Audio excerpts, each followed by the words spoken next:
right, well, welcome to today's Pediatric Readiness Recognition Program's collaborative session. This is our 11th session. So thank you all for joining us. Before we get started with today's session, we would like to acknowledge that the Pediatric Pandemic Network and the EMS for Children Innovation Improvement Center are supported by the Health Resources and Services Administration, which is within the U.S. Department of Health and Human Services. The contents are those of the authors and do not necessarily represent the official views nor an endorsement by HRSA, HHS, or the U.S. government. And as a reminder, today's session is being recorded and will be posted to the EIC's website along with today's presentation. And as always, we look forward to having an interactive session with you. So please feel free to raise your hand or come off mute throughout today's presentation. So during today's session, we are going to be hearing updates from our state partnership program managers from Iowa and Maine. We're going to take part in a brainstorming activity, and then we're going to provide you some updates and go over next steps. We are going to launch right into those updates. I don't know who would prefer to go first, Mark or Vicky. Leave it up to you. I think Iowa is fine to go first if they want. I have no issue. Okay, I will go ahead and stop share and hand it over to you. All right, sounds good. I'll share my screen.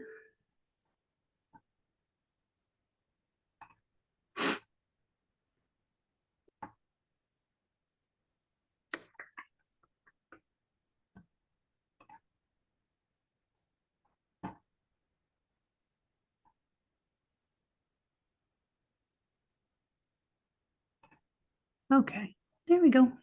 I think, can you see it? Doesn't look like we're in the presentation mode, but we can see your screen. There, how about that? There it is. All right. Well, hey everybody, I am Vicki Peterson. I'm the program director for EMSC in Iowa, and I'm going to talk a little bit about our hospital recognition program, which is called IPEAC, the Iowa Pediatric Assessment and Care Hospital Recognition Program. I'm timing myself because I might talk too long if I don't. Our program was piloted in the fall of 2022.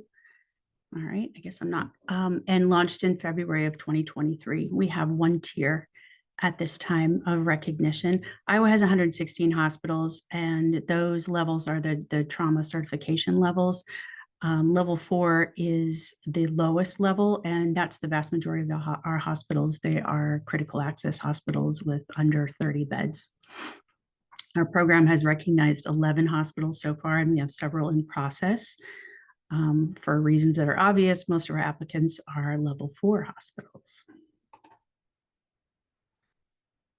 We first developed a vision for the program, and the program just kind of organically happened out of that. The committee felt really strongly that it was important that the program be supportive, that it not be another thing that ranks and rates and tells hospitals what's wrong with them, but a place where they feel supported and it provides them with encouragement and ideas and resources. And given that our hospitals are not obligated to participate, it is a voluntary program. We're all carrot, no stick. So we started with that. We created our checklist, which came very much based in the Pediatric Readiness and the Emergency Department checklist. And then we created our application.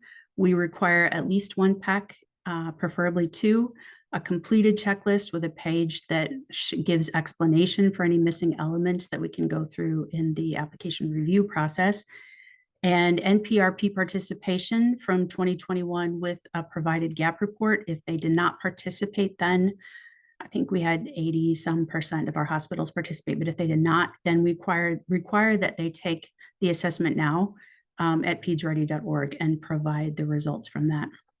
We also require a number of really specific protocols and plans for things like weight in kilograms, family-centered care, evidence-based clinical pathways, disaster planning that truly includes children, transfer agreements and plans signed by people who are living, quality improvement plans, staff training, and some really specific meds and equipment. Basically, I included every grant requirement that was remotely applicable and just put it right in there. We had a hospital that actually pursued us and asked to be our pilot hospital. So that's how we picked our pilot hospital. I'm happy with the pace of the applications that have come in. It's not too much and not too little. When our hospitals are recognized, we provide templates for items that they can print. If they choose to, the lower right image is a certificate. They do get a framed certificate when they are recognized from us. And then we have social media graphics and templates for banners and posters. And we have social media images for them and email graphics that they can use. The little round ones are badge stickers. They're about the size of a nickel, and then put them on their badges, and they really like those. We usually have 2 to 6 evaluators, and the same ones work on the application and the site visit. So it's consistency of evaluation. And I am always at a site visit and involved in the evaluation process, just to have that element of consistency there. We spend about 2.5 hours at a hospital. They bring up to about 15 people to our evaluation site visit. And I think it's partly because of the trauma program in Iowa. They're kind of already trained for the cadence of being evaluated and what that requires. And so we encourage that they bring the CEO and people from imaging and the lab and preparedness and EMS and their PECs and as many people as they would like to meet us. We go to the hospital, we sit with them in a conference room, their whole big group, and we ask them questions based on their application, based on their gap report, based on whatever things we might be interested in. They know that anything contained in the application is fair game for us to ask to see or see proof of. But the first question I ask is always the same. I say, what is it that you are proud of in your pediatric care? And it's a really interesting question. It starts things off in a positive way, which kind of supports our vision.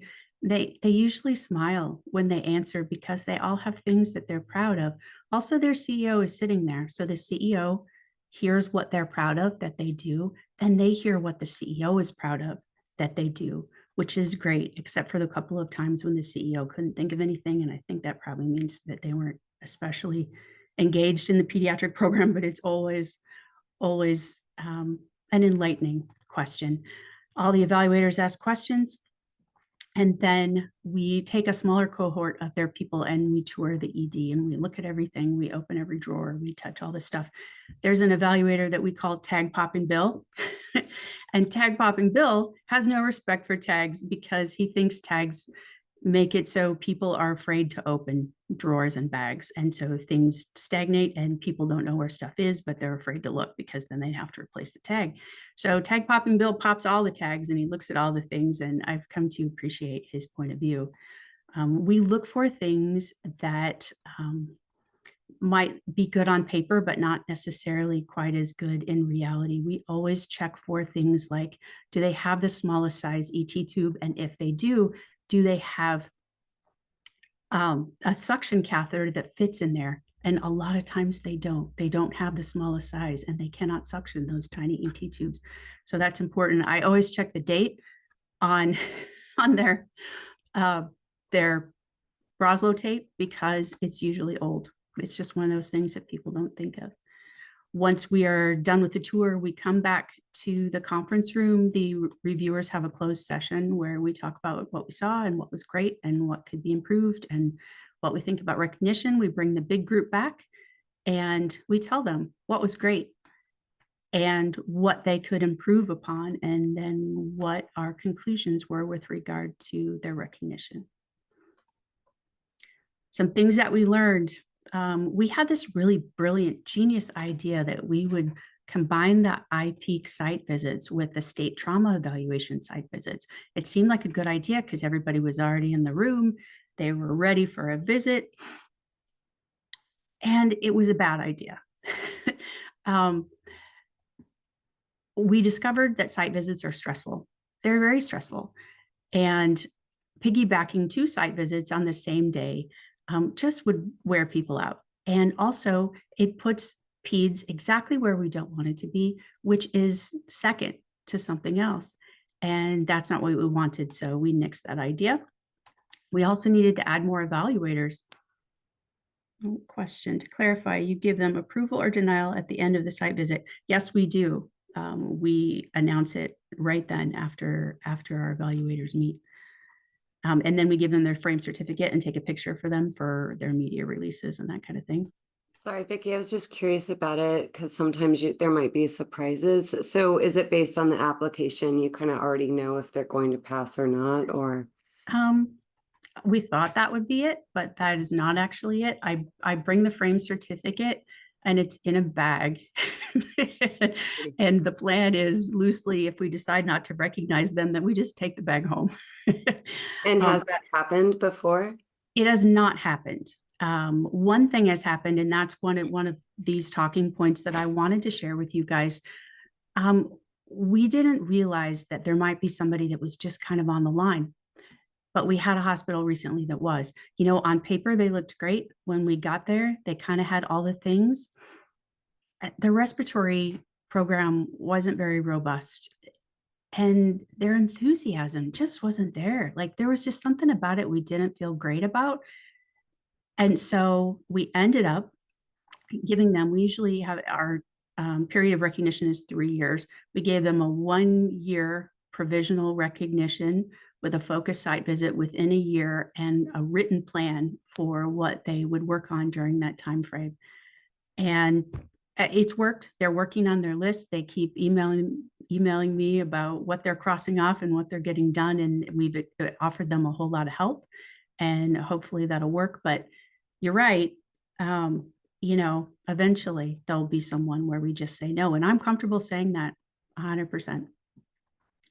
And can you speak a little bit? I'm sorry to keep interjecting, but can you also speak a little more to that provisional status and what kind of coaching you provide during that year? So if it's provisional, if you achieve XYZ, is there anyway, if you could just share a little bit more, that would be nice. Yeah, we had an agreement with them in writing with bullets of all the things that we were suggesting, and they agreed to that formally, also in writing.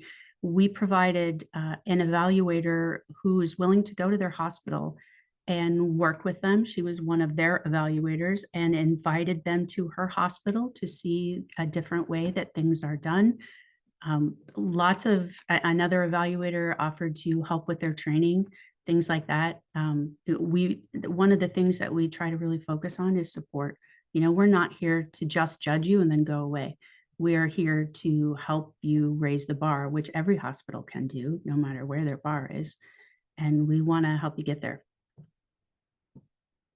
Our evaluators are really engaged and I love them. And it's not for the $100 that I give them to do site visits. I'm sure of that. One thing I was going to tell you too, we added evaluators. We needed more than we thought, because it turns out that $100 is not enough motivation for them to drive 5 hours one way to a hospital site visit. So we needed more in different geographical areas. We've done that. Also, having a PAC really works, but it works if it's the right person. It works if it's the person who has the passion and the drive and they eat and sleep and breathe pediatrics. And it works if administration is behind them and helps them to implement the things that they want to work on. So I believe in the PAC program. Also, I believe in the hospital recognition program because I've seen it work. When they apply, they up their game. When the site visit's coming up, they up their game. And after the site visit, they also up their game because we offer them resources and ideas and help. So I think it's doing exactly what it's supposed to be doing. And it's doing it with no breaks for our small hospitals. We have recognized a hospital with 17 beds, and it wasn't because they were good for a 17-bed hospital. They were just good.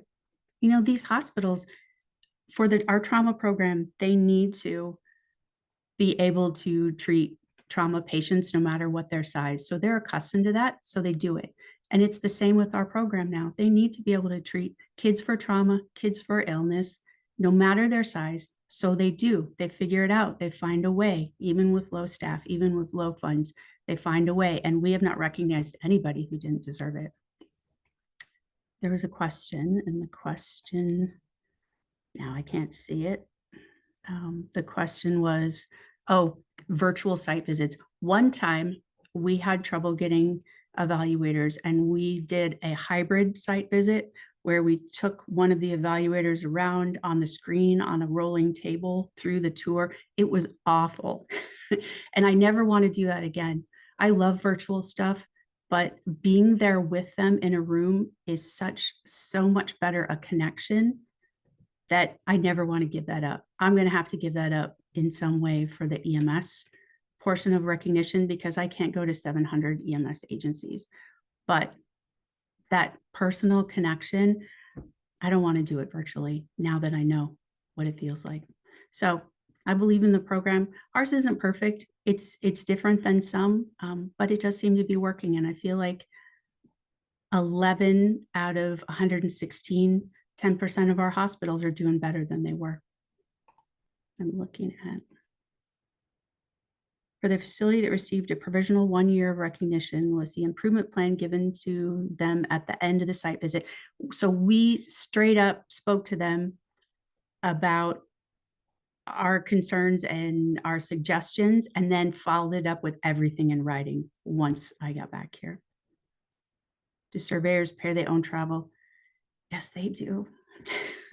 Because I have $100. So I guess it comes out of the $100, but they're not doing it for the money, that's for sure. And the one good thing about that is that I don't, they're not doing it for the money. They're doing it because they have a passion and they love it.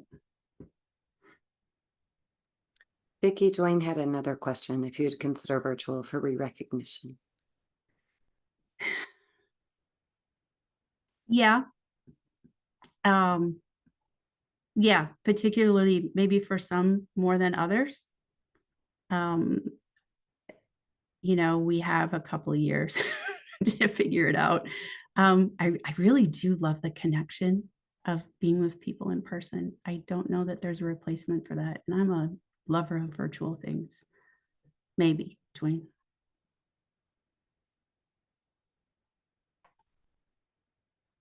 You have a surveyor training program. I am the surveyor training program. Our surveyors are all members of the committee. Most of them are members of the committee that developed the program. And so they have known this thing since it was a baby, and they helped put it together.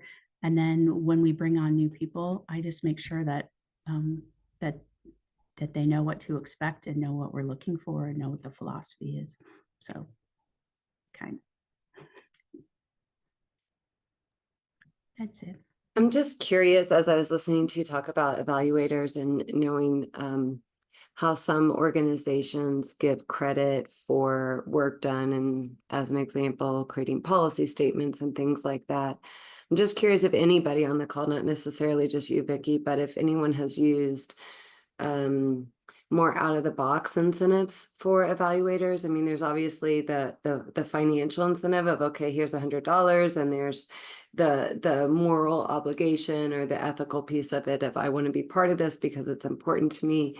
But I'm just curious if anyone has tried using like continuing education credits or something like that, or worked with a state agency that administers those to think about providing those to surveyors. And I don't know if anyone on the call could speak to whether that's ever been done for like ACS surveyors or not. Sally, you might know. I don't know if others are aware of anything like that.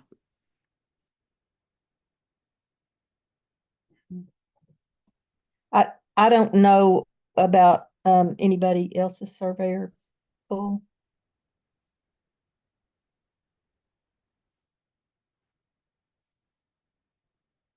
Just curious. Thanks. Do you review your policies before they come on site? Do the smaller facilities struggle with policy development more? We don't make them provide all of their policies to us ahead of time, but they know that we can ask to see any of them, and we do. We can't review every single thing from the application, so we just pick and choose.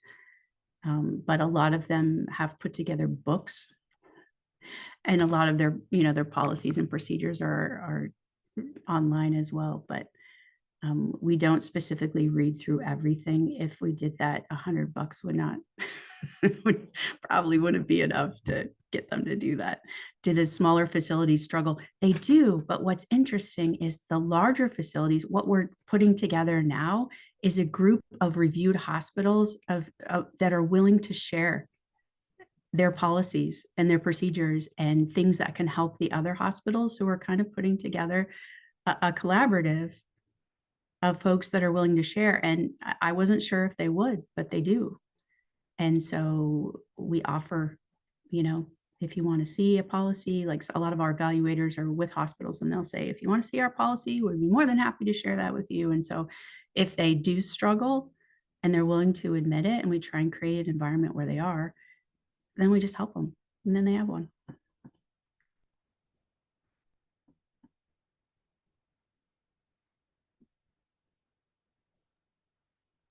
Thank you so much for sharing, Vicki, and great discussion. And if there are any other questions, feel free to put them in the chat. I'm sure Vicki would be happy to help answer some of those. Last call for any other questions for Vicki before we hand it over to Mark.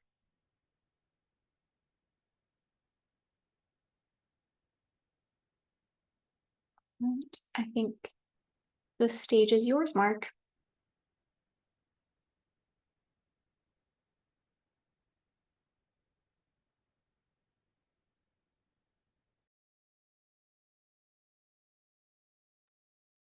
Thank you so much. So appreciate the chance to talk to everybody here today and talk about what Maine has been doing. I'm hoping you can see my screen okay. Is that, Casey, is it there? Yes, looks good. Okay, great, thank you.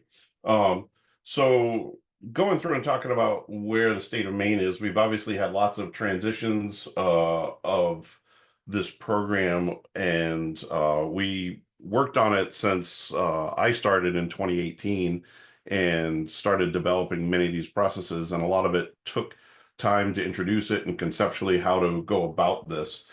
Maine EMS is based in public safety, not in DHHS. So the overriding caveat is that we have no regulatory authority over any hospital, and it is a very dangerous ground under state statute if we tried to regulate any portion of this.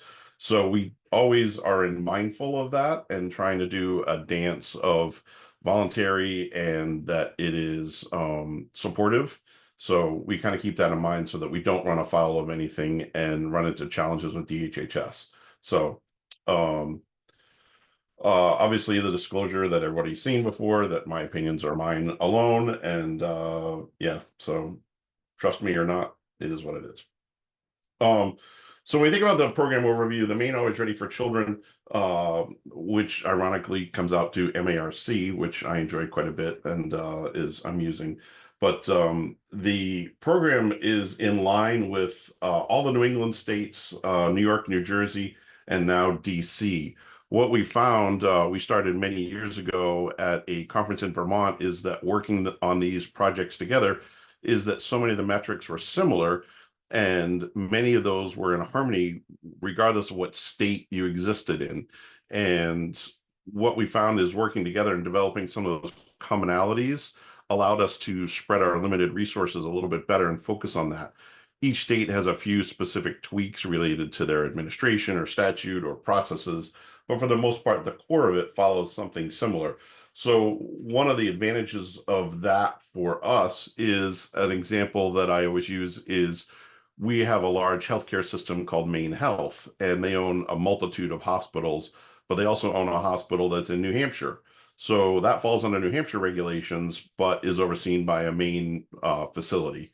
So having similar programs actually makes it easier for the New Hampshire facility to get recognized through New Hampshire, but also be in line with the rest of their corporate structure and the goals that that healthcare entity has. So having those common lines is very helpful. And I'm very appreciative of all the work from the New England states, New York, New Jersey, and DC, and the efforts that they bring every time we meet and discuss this for how we can improve the overall program and challenges that we all face. So we meet very regularly about this. and have that commonality. So we have 3 different tiers that we recognize within the system. We have engaged, ready, and innovator. We think of the engaged as you're going to Costco and you're getting that free handout and let's buy this. It's an easy entry into the recognition.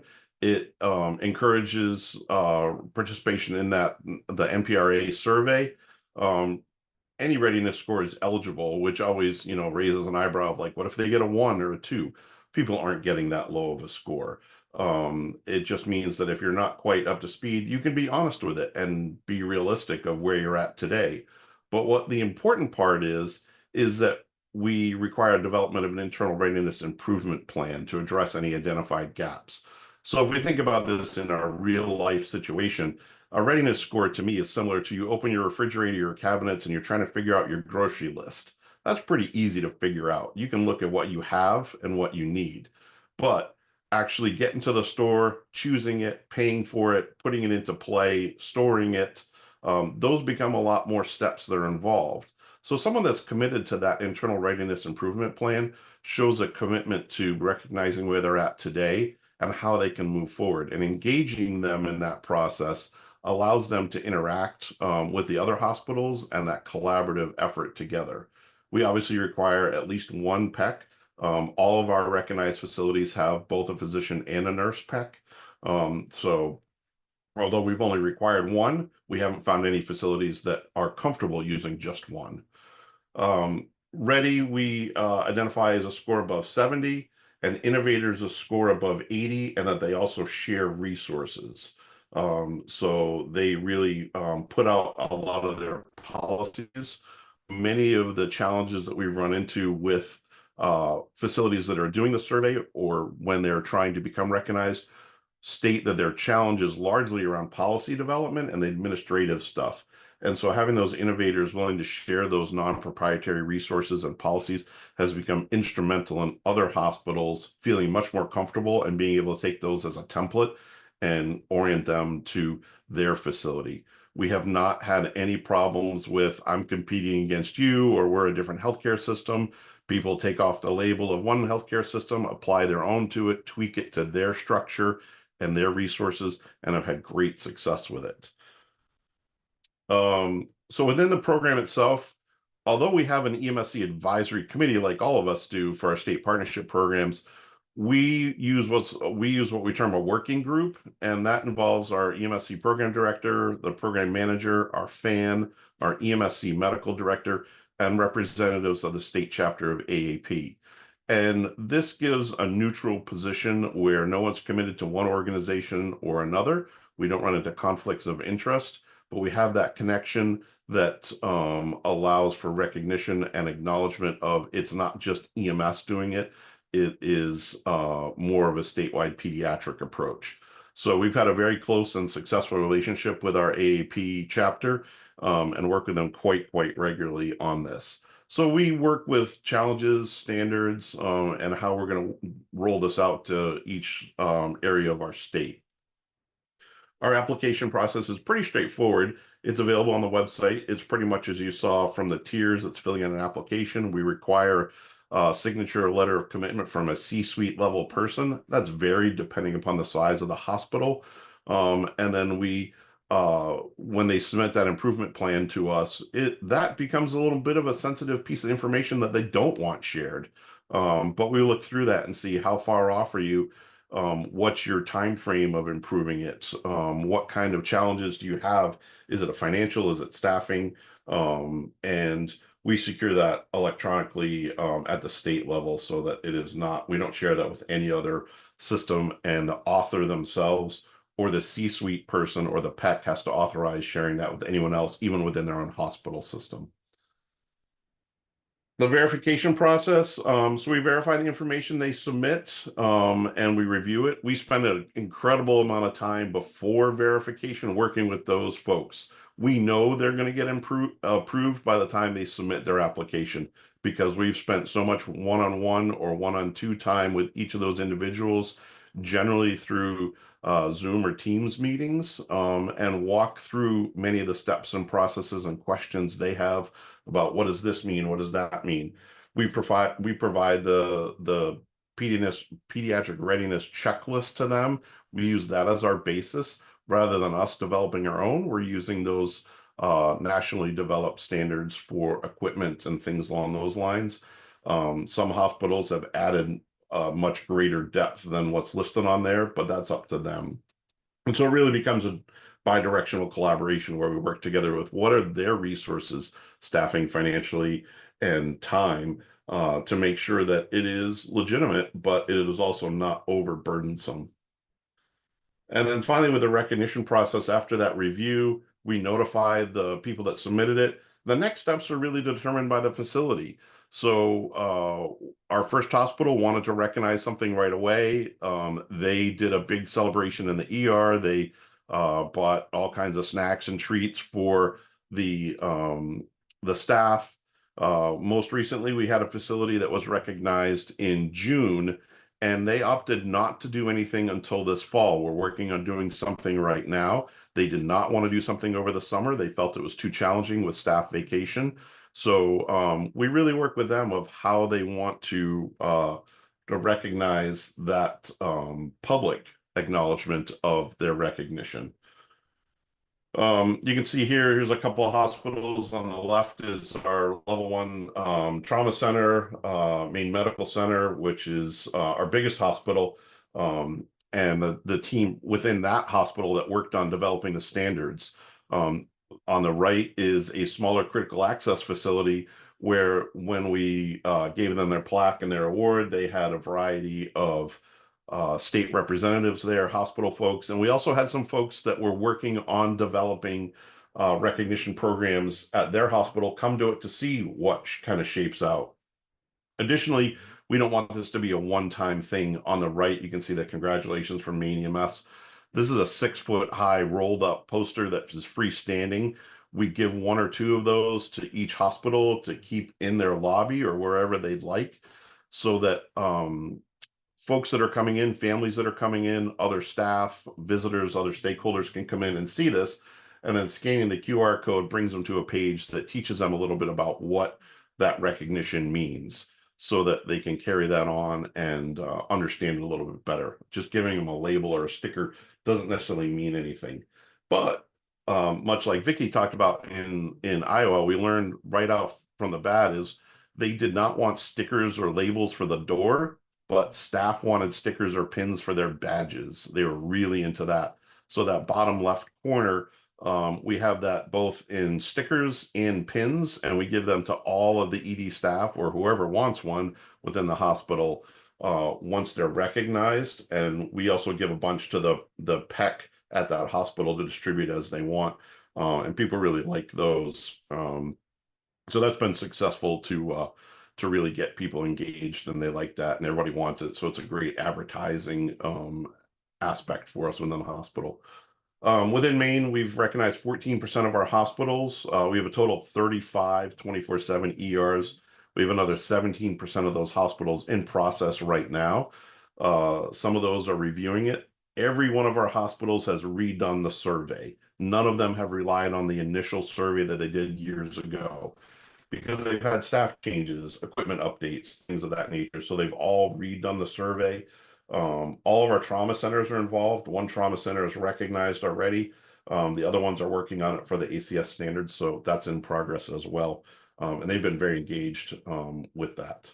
In our first hospital, it was really at Maine Medical Center, despite it being a children's hospital, despite it having a pediatric ER, it was the trauma center that really kicked the ER's butt to get them to be recognized, because they did not want to lose their ACS recognition, and they wanted to have that score. So they really drove it at the hospital, and it helped them out tremendously in the ER.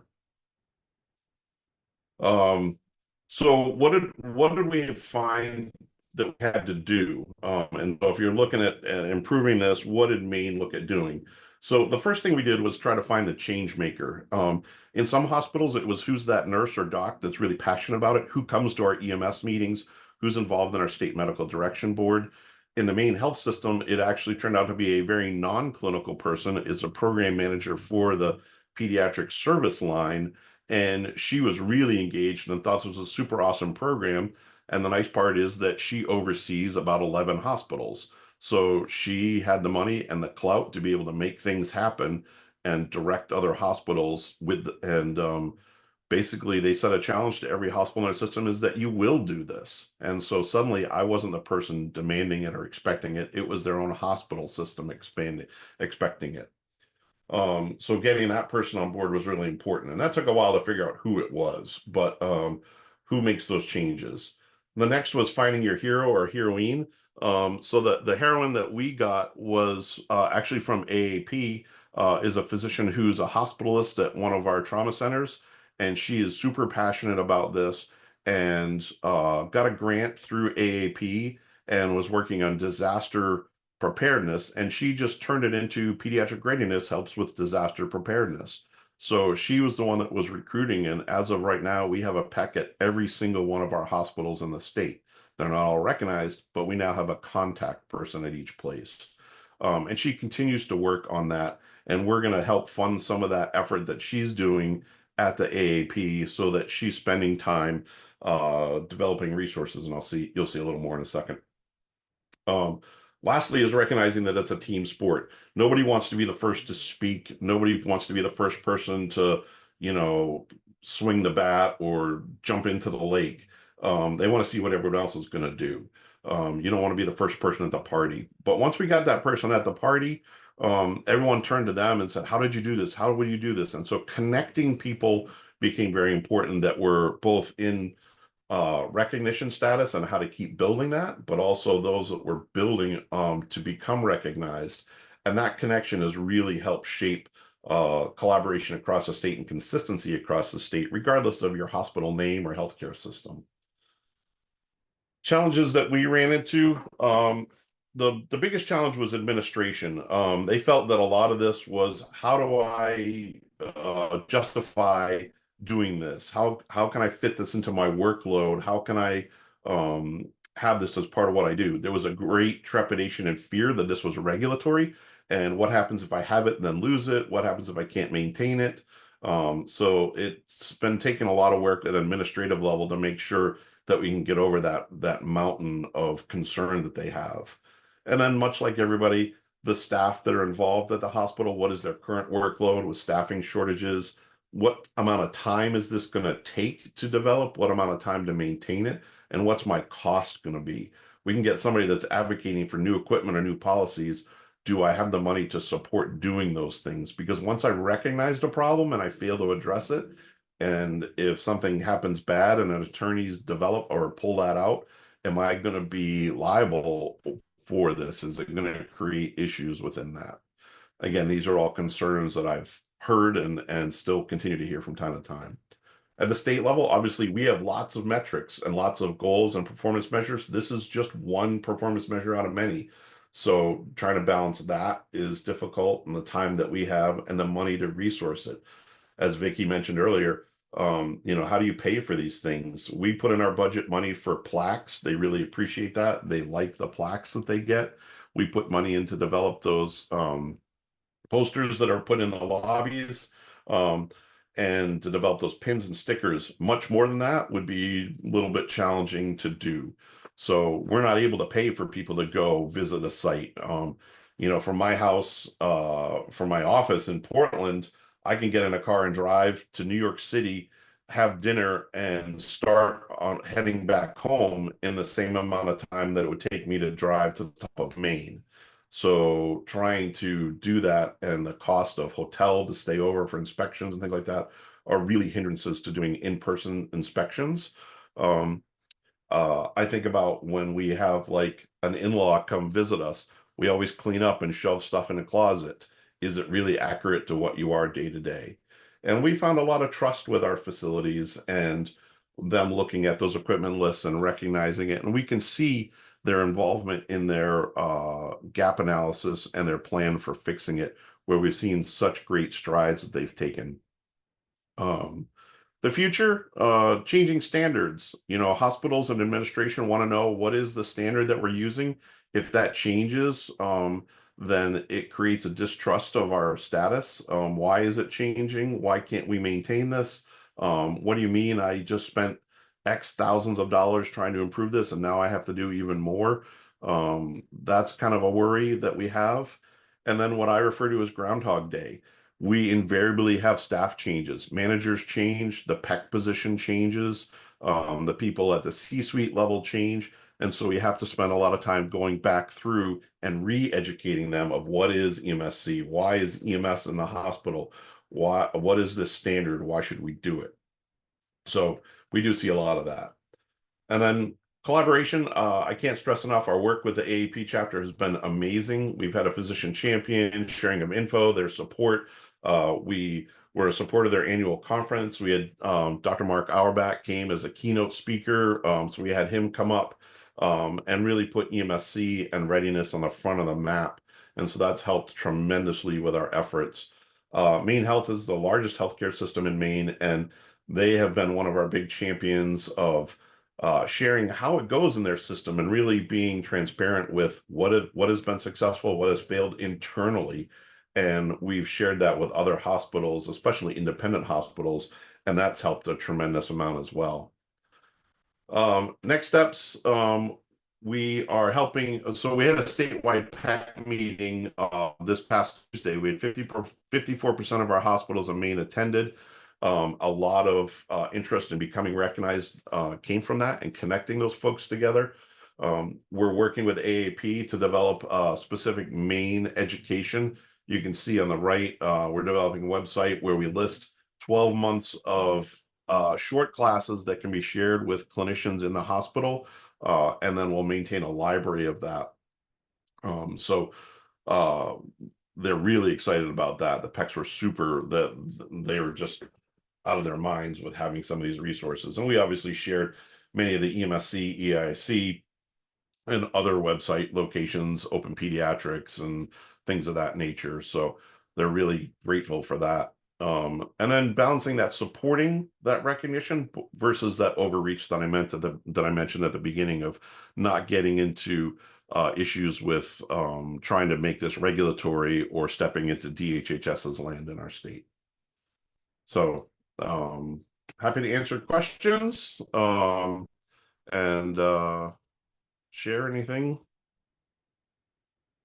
I don't know if there was questions in the. Thank you so much, Mark. Does look like we have a couple questions for you already in the chat. So how does the public know that the hospital is pediatric ready? So we post that on our website. We share it. The hospitals themselves do media releases. When we've done those meetings, we invite the media to come. We've had local TV stations and articles written about those recognition, both by local paper and statewide papers. Again, it's up to the hospitals how they want to display it within their facility themselves. No one has wanted to put up signage other than the plaques that they have. So they do hang that, but no one has been interested in putting a label on a door or anything like that. So we really leave that up to the hospitals, but then we share it within our website and our social media of their recognition status.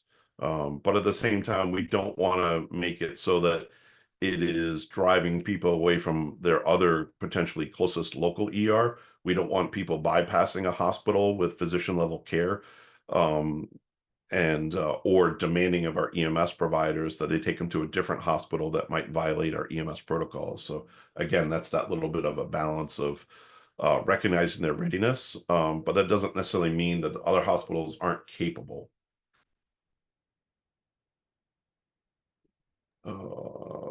Mark, it looks like maybe a follow-up question to that was, have any hospitals used it as advertising or maybe put it on their website, to your knowledge? They have. A lot of them have done the news media releases and shared that. They certainly talk about it at the administrative level. It's a little bit of a bragging challenge with some of the healthcare systems. I know at Maine Health, some of the CEOs have been like, well, we're recognized, why aren't you? And so it's a friendly challenge to each other. So that is helpful that way. But yeah, so it varies from hospital to hospital. Thank you. One more question from Emily here.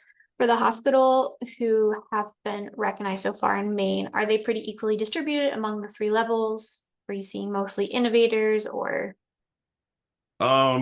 So the innovators have been probably the greatest number, but not by much. Most are falling into the ready category. The innovators are typically ones that admit pediatric patients, whereas the critical access facilities fall into the ready. So the smaller the hospital, the less likely they are to be an innovator. And then from Dwayne, we have, does the reliance on a gap report concern anyone if or when the survey changes and the gap analysis may be different? It's like, I guess for Maine, I think that if our survey changes with the efforts that they do, and they get that gap analysis based on new evidence, I think it just gives them future development plans. I think if we did a new survey every year, it would be challenging. But where we have a few years in between those surveys, it gives them a 3 to 5 year plan to work on those materials and work on changes. And some of them may extend past 5 years, depending upon their finances and staffing level. But I would imagine many of those are going to continue with new surveys. So I think it adds more goals to them for the future as they achieve previous goals. So I don't think it makes more work for them. I think it just changes some of the opportunities they might have for future development. Hey, Mark, I have a quick question about the criteria. You know, the fact that these sites have to have a letter of commitment and be engaged and develop improvement plans seems like a very motivated group of sites to begin with. And then you add in the requirement for a PEC, which is associated with, 17, well, if you have it both associated with a 17-point adjusted increase in pediatric readiness. I suspect, and I don't know if you've looked at this, that most of the sites that you have applying score far above the requirement of 70 or 80 that you all have set at the ready and innovator level. So I'm just curious if you could speak to the risk benefit or value of setting that versus, simply having all these other criteria that are required. Just curious your thoughts. Yeah, so when we worked together as our consortium, if you will, we were really working with those initial scores that we had. I forget, I think it was 21, or whenever the last survey was done, I forget the year. In 21, yeah. And so we were looking at those numbers, and the numbers that we looked at for Maine for setting it were stretches for almost everyone short of our pediatric children's hospital. So when we looked at those, it was, all right, we got to set something higher than they're currently scoring to aim for. What we have found is that they have redone those surveys and indeed have scored higher than those numbers. Many are in the 80s or 90s. But they've also been given those checklists and a lot more resources before they redo the survey. So they're holding off on doing the survey, and they have the criteria in hand, and then they're able to build up to those, knowing that the more we have, the better we're going to do. And so they actually work on much of their improvement before they've actually submitted for recognition. And that has helped a lot. These teams have been very, very engaged in Maine and very active. So they worked on those things and working on policies. Many of the hospitals that are in process right now have everything they need to be recognized, except for many of the policies that they want to develop. So they're like asking for very specific resources, and we've been providing those from other hospitals and innovators, and they integrate them in. But in the future, I think that our plan could change those numbers or change if it's a number that's actually needed, because we're finding much better resources and structure within the hospitals, and maybe focus more on some of the specific policies. I think having the equipment is important, but it may be more based on, do you have everything that's on the readiness checklist? Do you have a policy on XYZ? And, we kind of do that through the use of the survey, but it may be better to spell it out a little bit better for them. And I think that's an opportunity for us as a program to look at that value. So just to summarize, you really were using it more as a marketing strategy to try to get sites to engage, because it was something that seemed relatively achievable, but yet they're outperforming. Yeah. Yeah, and at first we weren't sure that anyone was going to be willing to obtain it. You know, I mean, the thing that we as a working group talked about significantly in our meeting was that recognition does not improve reimbursement, does not improve their funding, does not improve the bottom dollar line. So it had to be based on achievable. Part of my goal was to get them into the fold so that I could keep working on improving them. I didn't want this to be, hey, we got it, we're done, and walk away. I want this to be dynamic, that they think about every month, and we bring it in, and what little changes in course correction can slowly continue to improve and have that continuous pediatric readiness recognition rather than a singular moment in time recognition. Yeah. Thanks for that. Yeah.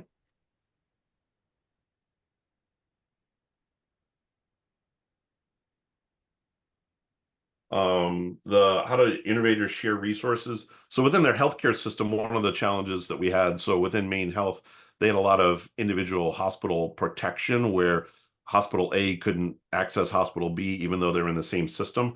Our program manager has broken down those barriers so that if you're in the same hospital system, you can access them within your internal platform. And then after that, when we work with hospitals outside, we ask them what specific policies they're looking for. And we typically just email the PDF to them or whatever format it's in. In some cases, we just connect them with each other, and they can work with each other to share the specific policies. And it becomes a little bit of a go fish game where, you know, what do you have? I have this. Do you have that? And that's worked pretty well.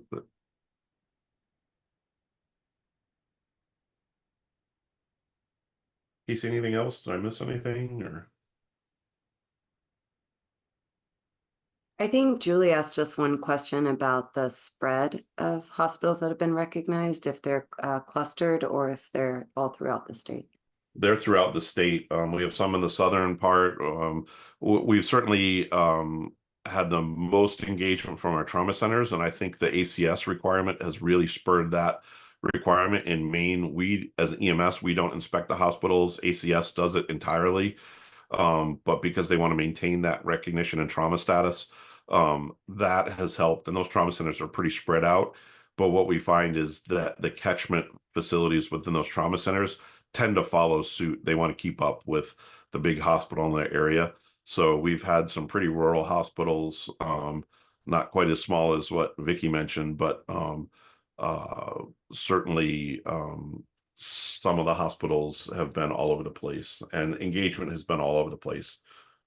In fact, we've had probably better engagement the further you get away from the pediatric center, of their desire to get better.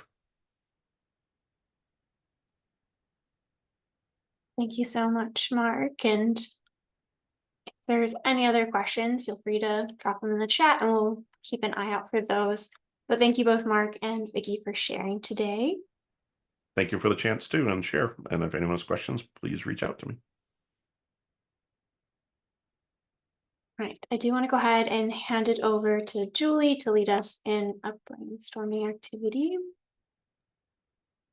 Thanks, Casey. Thanks, Vicky and Mark. Those were awesome presentations. It was exciting to hear from programs that are doing this, and we can learn from each other. So it's kind of a nice segue because both of you mentioned several things about some of the topics for our brainstorming session. So we're going to skip the next slide, Casey, and you can just jump into the whiteboards if you want. If you looked over the slides ahead of time, you probably saw something about 6 hats. We had this exercise that we were going to do talking about different ways of looking at a recognition program with just certain hats on. So this might be something you want to do later on, is think about your recognition program just with a cautious and judgmental, maybe even negative, and just how does it look from that view? How does it look from an emotional or gut feeling view? And then you go through and you put just the hats on. So we all wear different hats in our jobs, right? We've got several different hats and you have to sometimes just put one hat on. So that's the idea behind this. So I encourage you to do that. And if you want to walk through it, contact me. I'll be happy to walk you through it. But we're going to skip this one today and just jump into the next brainstorming session, which is we want to hear from you. And again, we heard from Vicki and Mark some really great ideas. So throw those in there. In what ways can we can recognized emergency departments and EMS agencies be publicly acknowledged and celebrated? Our presenters today both showed a couple of examples from their state. So maybe you have others. I know that previously with Amy and Emily from our communications department were on, and we talked about website. We talked about social media. We talked about using decals. We talked about newsletters. We talked about just regular media and getting it out on a news segment. But maybe there's some others. But what I'm looking for are the specifics. So what are some ideas that you have that would be really awesome, but maybe they've been too far in reach, or maybe they're in use in your state, but think about that, and you can use a Post-it note from the left and CR pulling them over and put them in the bucket and then type in the specific details. So we want to go really granular here. So it could be big pie in the sky idea, or it could be something small. So while you're doing that, Mark had just mentioned something else about continuous recognition and not just single moment recognition. The long-term goal of our recognition program is really that sustainability. How do we get the ED or the agency to stick with our program? How do we get them to continuously get better and continuously come back to be re-recognized? And so thinking about that, how do we get them to stay in the program and spread the word? I'm in this. Somebody mentioned the team approach.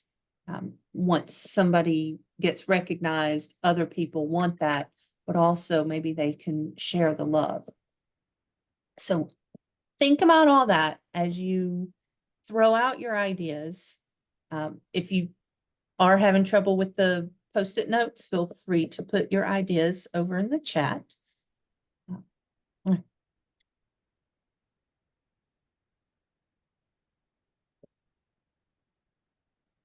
So for website, I'm seeing hospital website, public facing with banner, advertising, recognition as pediatric ready. You can post a list of recognized EDs and EMS agencies by region. I'm thinking that would be on the EMSC website or the governing body website. Under website, we've got the QR code back to the state partner program web resources is awesome. Some ideas for social media. We can do a cover photo for recognized facilities social media page. You can post to the state's social media. That goes back to the first one I read. What about the hospital social media? You can post that. What are some things that are actually being posted to the social media? Is it, hey, I was recognized? Is it the decal? Has anybody done anything kind of outside the box of what they announce on social media.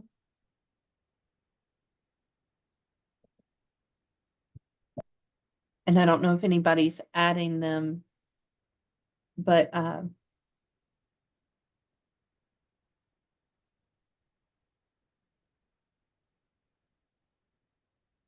Mino said, I think hospitals are more likely to advertise if there's a national promotion of the importance of being EDAP certified.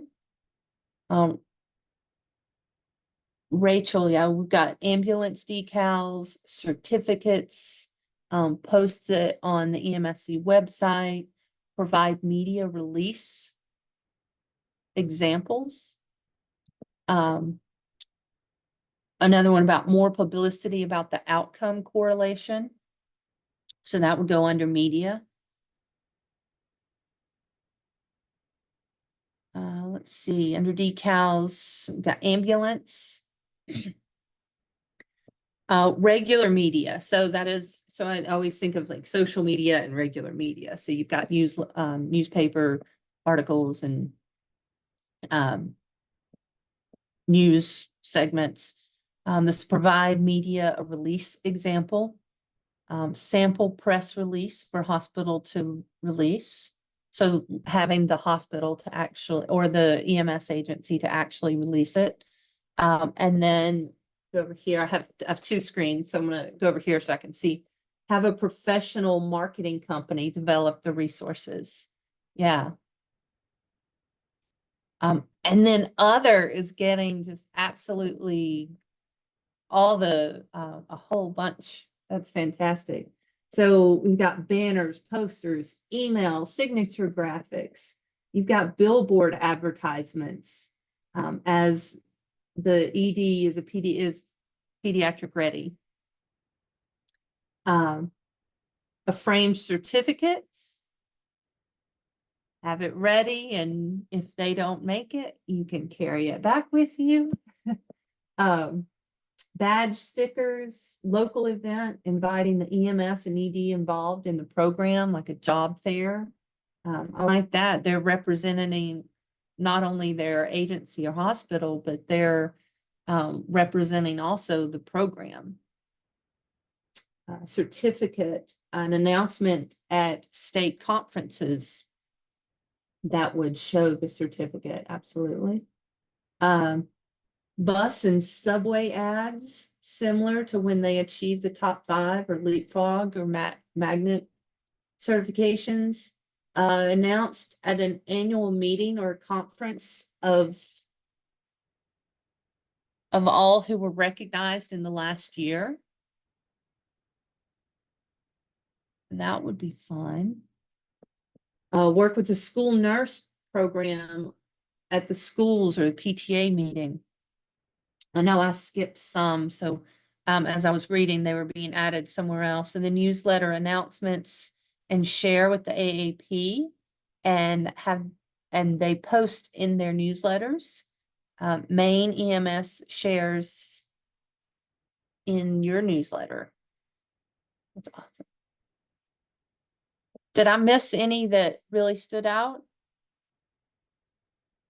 to anybody else? Oh, I'm missing the chat. Shared page, share patient experiences. A scrolling banner on the hospital website. What about working with the Joint Commission? Always. Nice. Okay, so now what we're going to have you do is on the left side of your screen, you have a bar. There's a little blue box around an arrow, and then there's a pin. There's a shape, a line, text, extra sticky notes. If you go to the bottom, there's little 3 dots right there. If you click on that, it says more tools. And in more tools, it has emojis. I think it says stickers and emojis. If you click on that, it gives you stamps. I think there's stickers, there's stamps, there's emojis, but what we're looking for are those stamps and the green check mark. And what we want you to do is go through, and if something really stood out to you, take that green check mark and put it on that sticky note. Think about how these would really be good for not only your program, but just programs in general.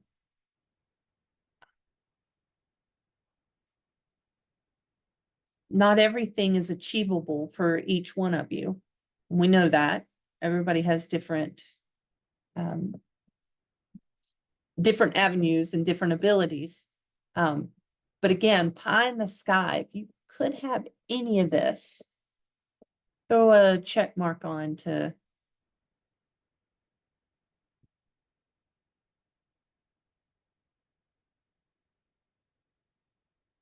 these are fun.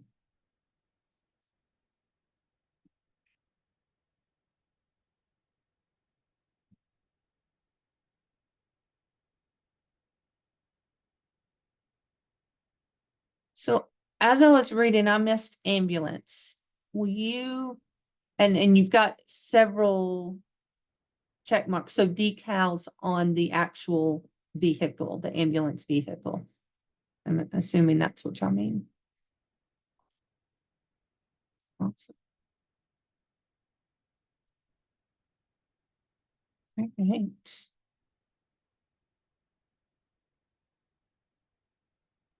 Has anybody used the billboard advertisement or the bus and subway ads? I'm curious, as was that expensive? Did it help spread the word and get the word out?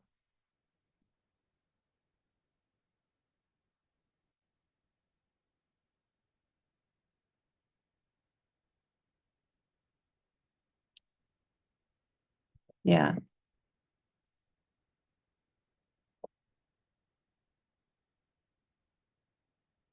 Yeah, Emily, that would be from the hospital budget.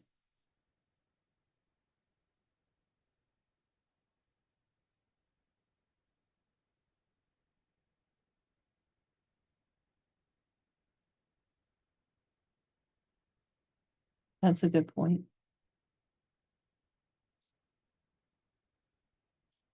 So Emily was saying that the hospitals where she lives advertise all the time because there's a lot of competition.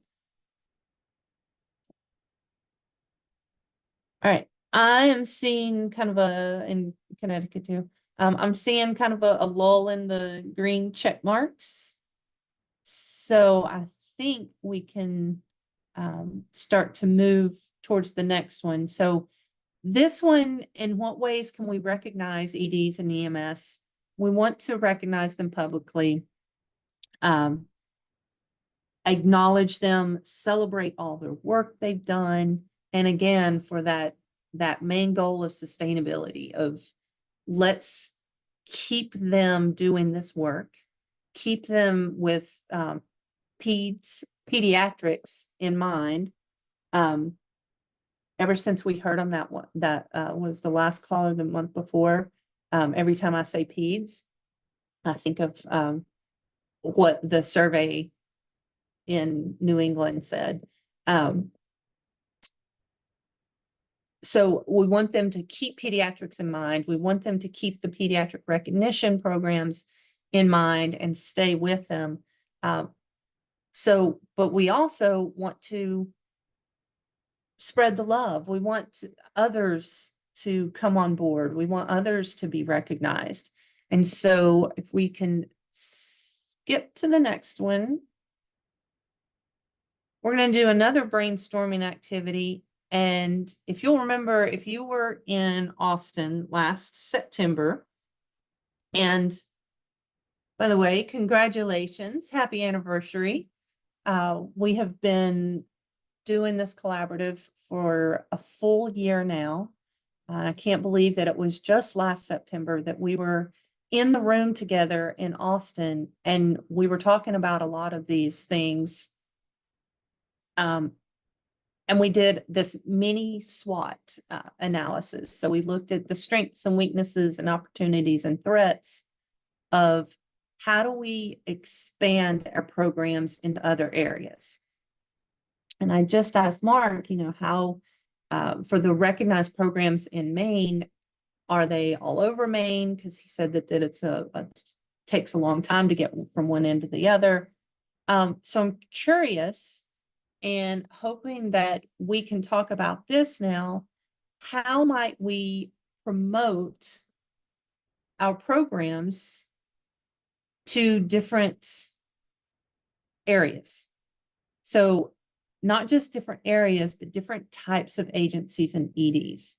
So same thing, we're going to use the Post-it notes or sticky notes. And we want to think about these different buckets.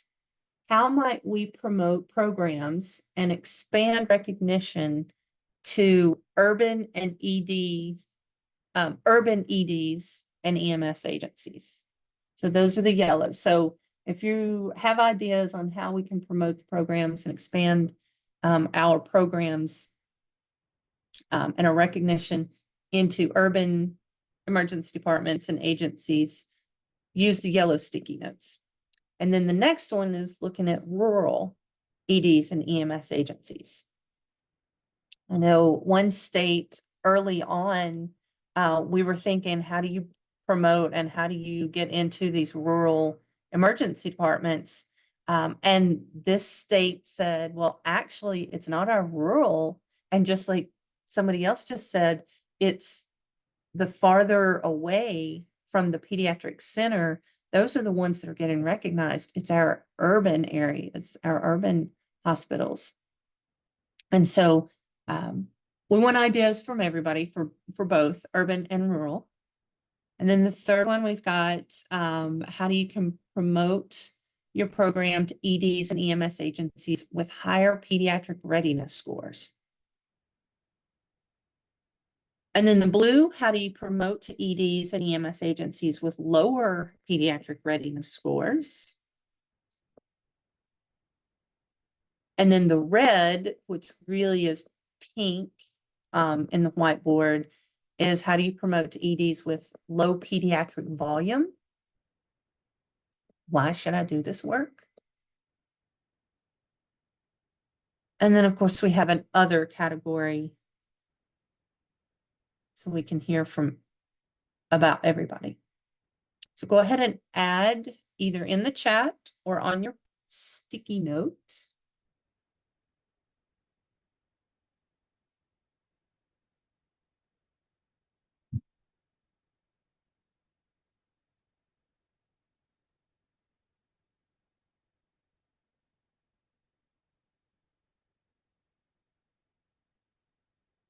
So to get the juices flowing, rural EDs and the EMS agencies, developing those personal relationships.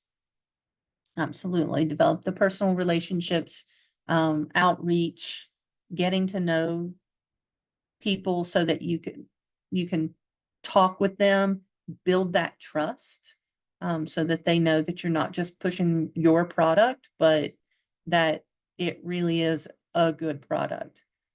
Working with the trauma program, looking at rural health program support.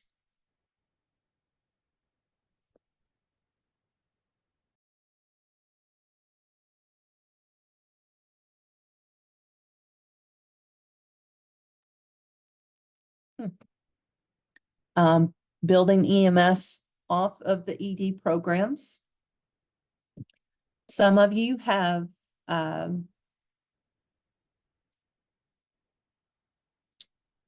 ED programs. You could build EMS program, or some of you have EMS programs only, could also build off the ED programs. So for the urban departments and agencies, somebody suggested the larger EMS agencies are challenged with size, so make it accessible.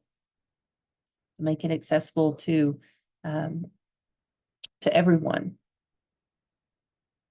For the EDs and the EMS agencies with the higher pediatric readiness scores over in the purple, it sells itself. They just say it's recognition without a lot of effort. If they have a high pediatric readiness score, they're likely to be ready for the recognition. Being recognized for what they do every day. Absolutely. You can mentor other facilities. So if one facility has a higher pediatric readiness score, maybe they could work with some of the others. I think somebody said sharing resources earlier from these higher readiness scores. From the lower pediatric readiness scores, so these are going to be tough, right? So have an entry level that is achievable by all. So maybe you have a multi-tier program. Share a toolkit so the readiness is attainable. Avoid branding by the pediatric hospital. Make sure they know this program is for them. And then offer resources to aid in improving the score. And give examples of low-hanging fruit. Absolutely. I think somebody said that they have their agencies, they have their facilities take the NPRP or take the assessment so that they can see where they are. Maybe if they know where they are, look at the gap analysis on that. EDs with low pediatric volume. So these are the ones, and we know that EMS agencies mostly all have low pediatric volumes. But even then, you could focus on disaster preparedness angle, the reason we do this work. Focus on the assessment of the pre-arrest state. Use realistic scenarios that stress the importance of being pediatric prepared. Absolutely. Collaboration with other facilities that are similar. Create partnerships between the facility and EMS agencies to work together.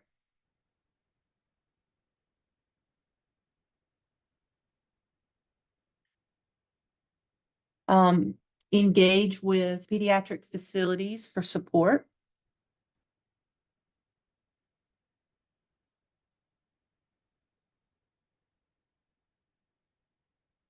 Provide tech support or ideas. And then make sure they are using the same triage system for mass casualty.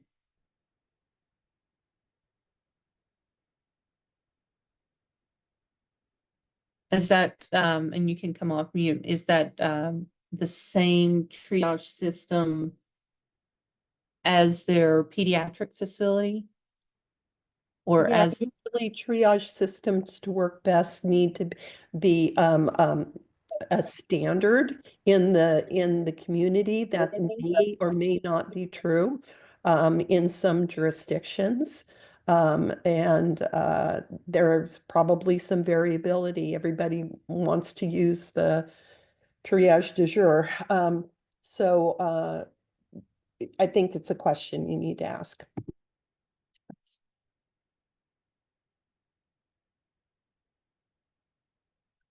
And then others. You need to ensure you have the EMS agency medical director on board. Don't assume they are. Incorporate into the pediatric injury programs for fire, EMS, and pre-hospital.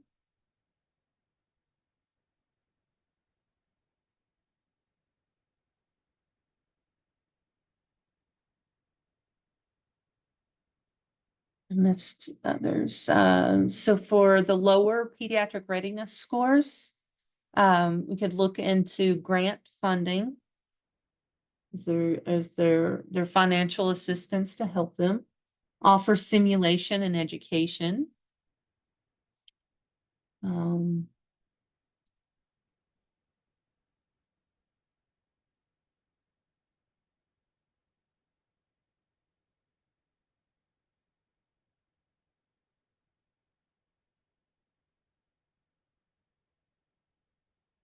For the rural facilities, I'm seeing rural health program support. I like that. So there's a lot through here that education and support and sharing of ideas and mentoring other facilities. So I'm seeing that across the board here. And then one more in the other was added, work with FEMA grants to help fund the equipment. Yeah. You're fantastic. All right, so I'm going to ask you to do the same thing as before. You'll go to your stamps, your emojis and stamps, and that green check mark, and check mark the ones that are important to you, but also think about your return on investment. Which one of these, or several of these, which ones of these are going to give you the biggest return on investment? And when you think about return, think about the continuation of the program and the continuation of these facilities in the program. And then when you think about investment, think about your time investment, your human resources investment, your financial resources investments. So which one, or which of these would give programs the biggest ROI, return on investment?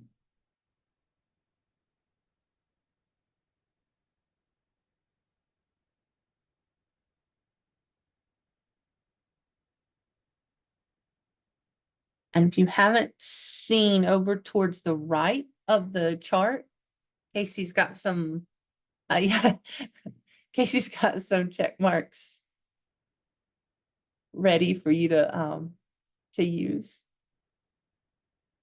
If you're having trouble finding them.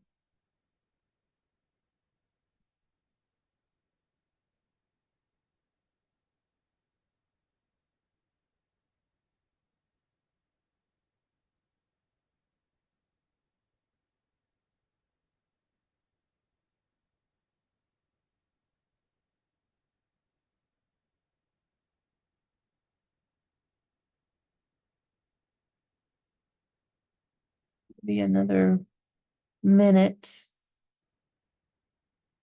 And if you have any more ideas, feel free to throw them on the sticky notes.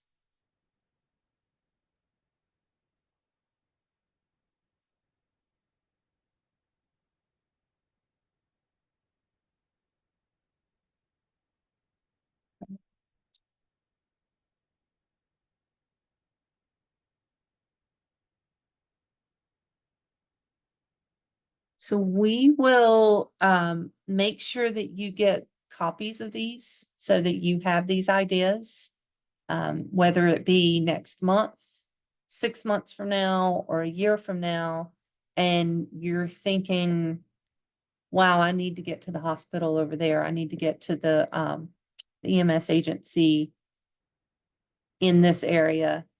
You've got these ideas to pull from on how to reach them. So thank you, everybody, for participating in that. It was a lot of fun. Great idea generation. So let's see. Casey's going to pull up our last slide. So we will meet next month.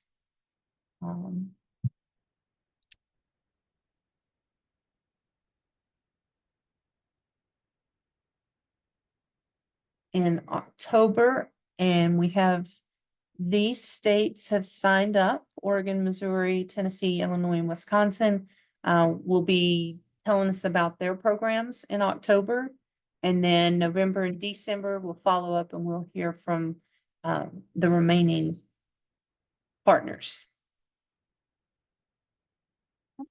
And if you haven't yet signed up for a time to share an update in the next couple months, reach out and we can help get that scheduled with you. But we look forward to hearing from all of you. And we just have a couple minutes left, but we wanted to see if there was any questions or anything we could help address in advance of our session next month.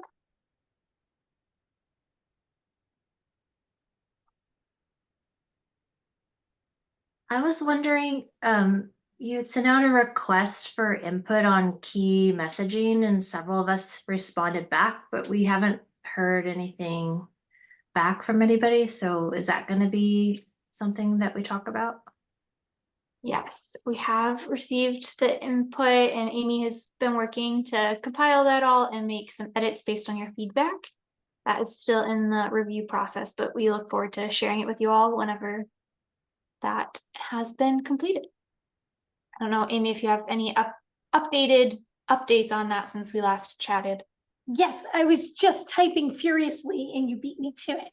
So, but yes, we are currently working on that and we will have something for you shortly. We will be sending those out with other pieces of marketing materials that we promised, the website text. I'm working on some flyers for you. Slide deck. I know that that's almost done. So we're just still in the review process, trying to get everything all ready and to send it all out in one big fell swoop. Thank you for your patience. You, everyone who provided us feedback on that, and thanks Amy for working on those. That is all we have for today. We do appreciate you joining and we look forward to seeing you all again next month. If you do have any questions, feel free to reach out.